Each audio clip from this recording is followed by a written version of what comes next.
कल्याणी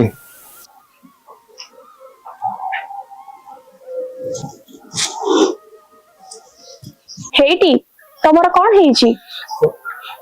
काली राति गोटे सपन देखी लो अब से सपन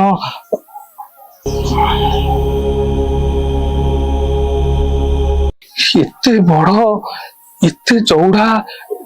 मो हेतु पाइला दिन तू देख नथिल लो ए सब सपन रे देखिबा को मिले सप्ताह कोन एते बड़ लिंग अछि मो मनटा जमा बुझू नहीं राति सारा आखि को जमा निद नहीं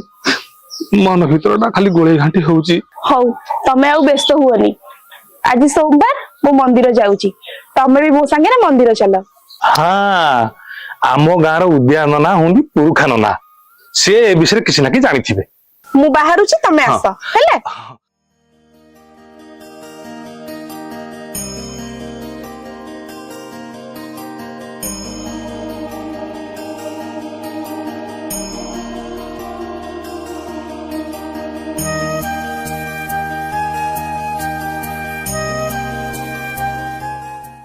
शंकर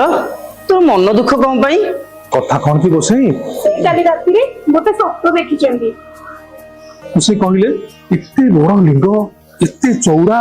आपण कहले गोसाई ई सब कोन सत सतलो मा आम ओडिशार बालेश्वर जिल्लार भोगराई ब्लॉक रे श्री श्री बाबा भूषेंडेश्वर महादेव मंदिर अछि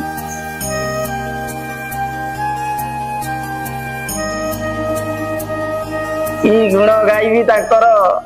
की महिमा ताकर श्री श्री बाबा भूषेंडेश्वर महादेव की जय बाबा को की महिमा तमर प्रभु जार उच्चता 12 फुट 6 इंच जार चौड़ा 4 फुट तमरी भली अनेक भक्त श्री श्री बाबा भूषेंडेश्वर महिमा विषय जानी ना शांत सुवर्ण रेखा नदी कूल श्री श्री बाबा भूषेंडेश्वर मंदिर अवस्थित श्री श्री बाबा भूषेंडेश्वर लिंगर विशेषत्व होउची एहाकु 3 भाग रे विभक्त करा जायछि जाहाकु त्रिभाग लिंग कहा जाए जहाँकि हिंदू धर्मर प्रतीक ब्रह्मा विष्णु महेश्वर प्रतिनिधित्व करती लिंगर चतुर्पार्श्व शक्ति पीठिका अच्छी आ जहाँकि शिव शक्तिंकर मिलन पीठ जहाँकि लिंगर उपर भाग होउची शिव भाग मध्य भाग होउची विष्णु भाग आ सभा तल भाग होउची ब्रह्मांक भाग सुनील शंकर श्री श्री बाबा भूषेंडेश्वर लिंग 6 फुट 7 इंच ऊपर को देखा जाउची आ बाकी भाग माटी तले अछि अन्य मंदिर पादुका नलार मुह सबु जगह उत्तर दिग को मुह करिकी रहिछि हेले बाबा भूषेंडेश्वर पादुका नलार मुह दक्षिण दिग को रहिछि अच्छा गोसाई ये मंदिर केते पुराना आ गया बहुत प्राचीन कालर मंदिर 1888 मसीह कविवर राधानाथ राव तांकर गोटे गल्प अछि उषा से उषा गल्प रे ए मंदिर उल्लेख करते तथापि ए मंदिर लोकलोचन को आसी पारि नथला जेते बेले 1930 मसीह ब्रिटिश सरकार ए लिंग को बाहर करिया को बसिले हेले संपूर्ण भाव में बाहर कर पारि नथले जहाँकि अल्प भाग माटी तले रही जाइछि 1980 मसीह भोगराईर किछि प्रमुख व्यक्ति मंदिर कार्य को हाथ को नहीं आगु के मंदिर बहुत बड़ हम